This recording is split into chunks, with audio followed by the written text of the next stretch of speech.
Hi everybody, Steve Matthews here with something completely different today, a video.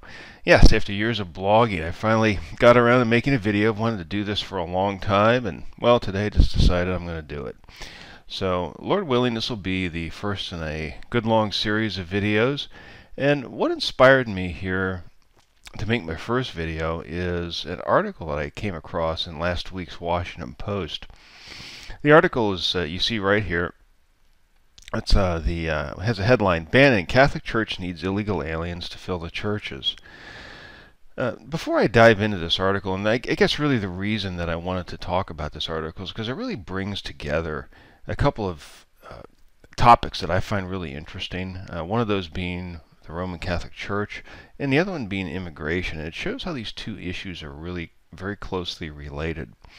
Before talking though too much about the points I wanted to make, and I'd really like to kind of break down for you or highlight for you three real kind of big high-level ideas that I think you can find in this article. But before doing that, I wanted to talk a bit about the man who's at the center of some of my comments, and that is this gentleman right here, Steve Bannon. So who is Stephen K. Bannon? Well, the article tells us he was President Trump's former chief political strategist. He resigned around the middle of August and was recently interviewed by Charlie Rose on 60 Minutes. And during that interview, as the article notes here, it says that Bannon lashed out at leaders of the Catholic Church in the United States who condemned the president's recent decision to phase out an Obama-era program that has allowed nearly 800,000 undocumented immigrants who were brought to the country as children to gain temporary legal status. The article doesn't specifically say this, but we're talking here. The program in question is the DACA program. That's DACA. It stands for Deferred Action on Childhood Arrivals. I don't want to go into detail on that right now. Maybe we can do that in another video. But for this, at this point, just know that that's the basis for Bannon's comments. As I mentioned, there are three kind of big high-level ideas that I'd like to pull out of this article for you. One of those ideas is this. The first of them is this: that Rome, and I'm talking about here the Roman Catholic Church, the Roman Church state, is behind much of the immigration problems going on in the United States and in Europe right now. So, if you've watched the news the last several years, I'm sure you've probably noticed that immigration has become an increasingly contentious issue. Donald Trump won the presidential election in 2016 to a large degree based upon his promise to do something about it, to address that issue. What a lot of people don't understand, if they don't follow things closely, is that at the root of many of the problems regarding immigration, you'll find the Roman Church state. Now, why do I call it the Roman Church state? You know, a lot of people were surprised to hear that Rome's involved with politics. Well, I talk about Rome being the Roman Church state because Rome is both a religious organization and it is a political organization. But many people don't understand the fact that it is very political. The term the Roman Church state, I'm actually borrowing that from John Robbins.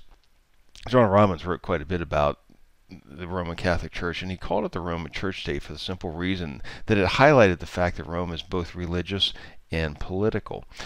How do we know Rome's a political organization? Well, one of the big tells, one of the real things that highlights that is the fact that Rome sends and receives ambassadors to many of the nations of the world, probably most of the nations of the world, and that includes the United States of America. Now, sending and receiving ambassadors is not the hallmark of a church. For instance, I belong to a Presbyterian denomination. We don't send and receive ambassadors to Washington or to other national capitals. That's something that a state does. And the Roman Catholic Church is deeply involved in politics. And again, one of the ways you know that is the fact that they have a diplomatic corps. One of the things that's interesting is that at Rome's political activities a lot of times fly under the radar screen. Rome very heavily promotes mass taxpayer-subsidized illegal immigration, but they don't get a lot of heat for it. They do it kind of under the radar. I think at least one of the reasons for that is the fact that a lot of mainstream media outlets are afraid of being bashed as anti-Catholic. Steve Bannon, to some extent, is inoculated from that by virtue of the fact, as the article says here, that he is Catholic. He himself is Catholic, so he's really criticizing his own church.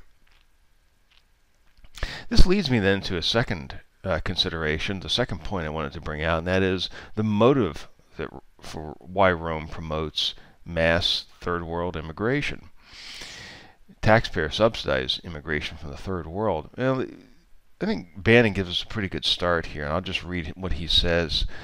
Quote, unable to really come to grips with the problems in the church, he's talking about the leadership of Rome, need illegal aliens. They need illegal aliens to fill the churches.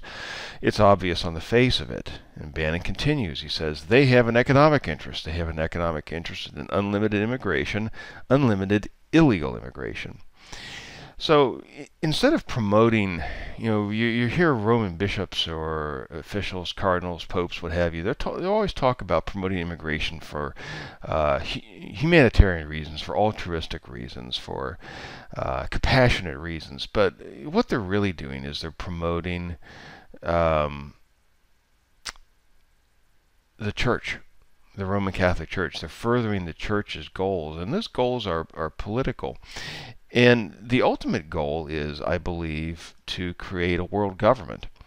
A lot of people don't understand that the Roman Catholic Church is the original globalist. It's kind of interesting when you read or listen to a lot of the alternate media the way I do. And when I talk about alternate media, I'm talking about YouTubers, bloggers, podcasters, independent journalists.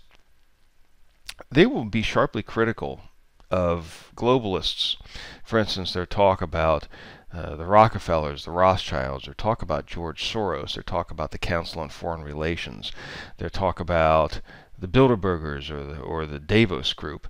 And these are all bad actors, and they're all up to no good, and they deserve criticism, but they leave out Rome.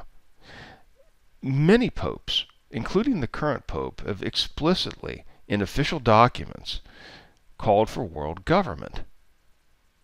And I believe that immigration is one of the tools that Rome uses for advancing world government. Rome wants a world government. What they did on a regional level in Europe in the Middle Ages, they want to do on a worldwide scale. Immigration is one of the ways that gets them there. It's part of their roadmap. Why do I say that? Because mass taxpayer subsidized third world immigration destabilizes societies. It makes them easier to fold into a world government system. And that is, after all, what the biblical Antichrist wants to do. It talks about that explicitly in the book of Revelation, that the Antichrist is going to pursue world government. And this is exactly what Rome is doing. Very important, and it's very disturbing to think about. There's a lot more to be said there, but I'm just going to leave it at that for now. Moving into the third major item that I wanted to talk about. I want to talk about the conflict that a lot of Roman Catholics have. A lot of Roman Catholics, and especially American Roman Catholics, are a lot more Protestant than they're thinking and they realize. Steve Bannon, for instance. Steve Bannon tends to promote more limited government. He tends to favor capitalism. He tends to favor strong nation states. All of these things are in direct opposition to everything that his church teaches. So how does he square that circle? How can he try to be a Roman Catholic and yet believe things that really are more aligned with what Protestants would hold? Well, he does that by distinguishing doctrine and politics. Here's what Bannon says, as much as I respect Cardinal Timothy Dolan and the bishops on doctrine, this is not doctrine. This is not doctrine at all. I totally respect Catholic bishops and cardinals on doctrine. This is not about doctrine. This is about the sovereignty of a nation. In that regard, they're just another guy with an opinion. Well, unfortunately, Steve Bannon's not quite right.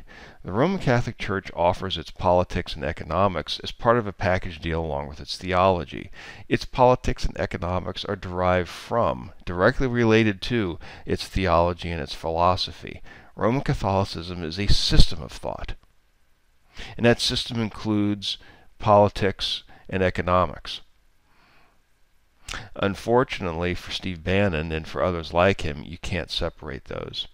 So that's really what I wanted to talk about today.